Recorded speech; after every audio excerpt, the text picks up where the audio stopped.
જય સ્વામિનારાયણ. એ બ્રહ્માનંદ સ્વામી આવ્યા એ કોઈ વૈરાગી થવાના ઈરાદે નથી જ આવ્યા, બધા ઇન શોર્ટ આપણે વાત લઈએ છીએ.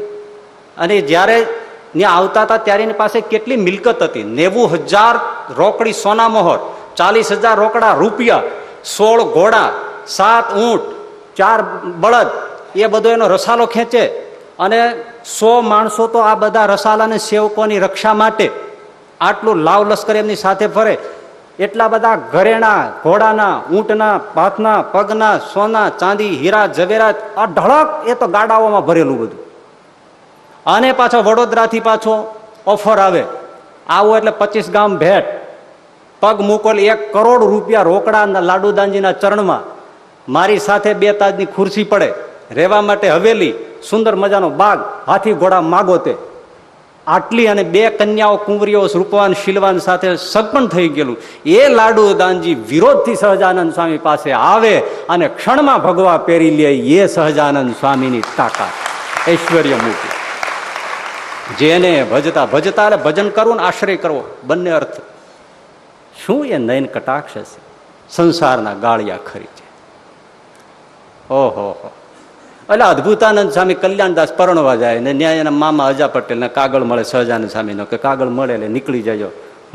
સુરા સોમયા માતિયા માલૈયા અલૈયા. હવે એમાં આદિ શબ્દમાં કલ્યાણદાસ નીકળી ગયા. હવે એ પરણવા ગયા છે, મરજીથી ગયા છે, ખુશીથી ગયા છે, કોઈ વૈરાગનો ભાવ કઈ લઈને નથી ગયા. અને છતાંય એમના મીંઢળ બંધા નીકળી જાય. અને શ્રીજી મહારાજ એમ કહે તમે અદભુત કામ કર્યું છે, માટે તમારું નામ અદભુત. અને આ સ્ત્રી એને છોડીને નીકળી જવું એટલું પર્યાપ્ત નથી, એ તો બહુ કદાચ સરળ છે, પણ હૈયામાંથી નીકળી જવી ને એ દુષ્કર છે. અને એના કરતા વિશેષ તો જોવો, એ બ્રહ્માનંદ સ્વામી પાછા જુનાગઢમાં પેલા કામી ઘોડા ઉપર હાથ મૂકે ને ઘોડાનો કામ બાળી નાખે, એ તાકાત પ્રગટ થાય. એટલે પ્રેમાનંદ સ્વામી લખે છે, જેને ભજતા છૂટે ફન ગાળિયા છૂટી ગેતા મેં નજરે જોયા. કેટલા વર્ણવું, એને તો શું શું થતું હશે સહજાનંદ સ્વામીને જોઈને, એ સલોણી મૂર્તિને જોતા જોતા એને શું થતું હશે એવું. આ હા હા હા, એને પરોક્ષ નહોતું. એ પેલા મેથાણના અમરબાઈ ને ગોવિંદરામ વરઘોડિયા છે, છેડાછેડી બાંધી છે, પગે લાગે મહારાજ કે તમે ભાઈ બેન લાગો છો, વાત પૂરી થઈ ગઈ. લ્યો, એટલે હાથે કઈ થતું હશે, કઈ ઘરે જઈને નક્કી કરે કે આપણે બે ભાઈ બેન. ગાળિયા છૂટે. અરે નિંગાળા ગરડાની પાસુમાં છે, એમાં દાનભાઈ આહિર નવા નવા સત્સંગીયા, પછી પત્ની 2 સત્સંગી, ચાલો ગરડા મહારાજના દર્શન કરી આવે. પહેલી વાર આવે છે ગરડામાં.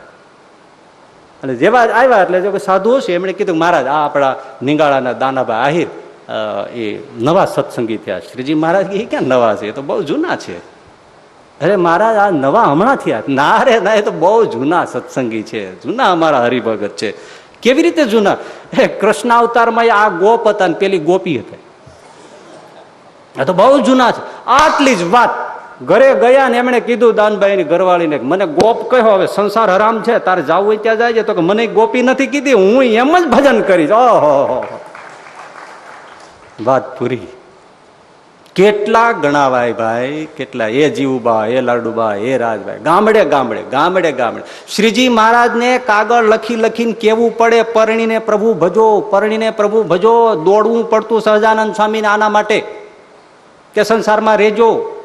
દોડતા ગયા ધુવા ગામમાં, ત્યાં ઠાકુરદાસ ને ધનુબાઈ ને મહારાજે 2-3 પેલા પરોક્ષ માનનાર એની વચ્ચે જઈને મહારાજ ઉભા રહ્યા. અને પેલા ઠાકુરદાસ ને કે તારે નથી સાંખ્યોગ રાખવો, પરિણ્યો છો, છેડાવ્રત રાખીમાં કર્મયોગી થઈને ભજન કર. સારા સત્સંગ રાખવા માટે સારી પ્રજા જોઈશે કે નહીં? આવી વાત. પરણીનો પ્રભુ ભજો. એ રામબાઈ જિંજાવદનના લગ્ન મંડપમાં આવી ઘટના પેલી ને છેલ્લી હો. બાઈએ આવું સાહસ બૈરાએ બતાવ્યું હોય. પરણવા બેઠા હોય વારે વારે ગોરરાને પૂછે, એ મહારાજ પૂરું ક્યારે થાય છે? તો ફેરા 4 પૂરા થાય ત્યારે. 4 ફેરા પૂરા થયા. પૂછ્યું લગ્ન થઈ ગયા? તો થઈ ગયા.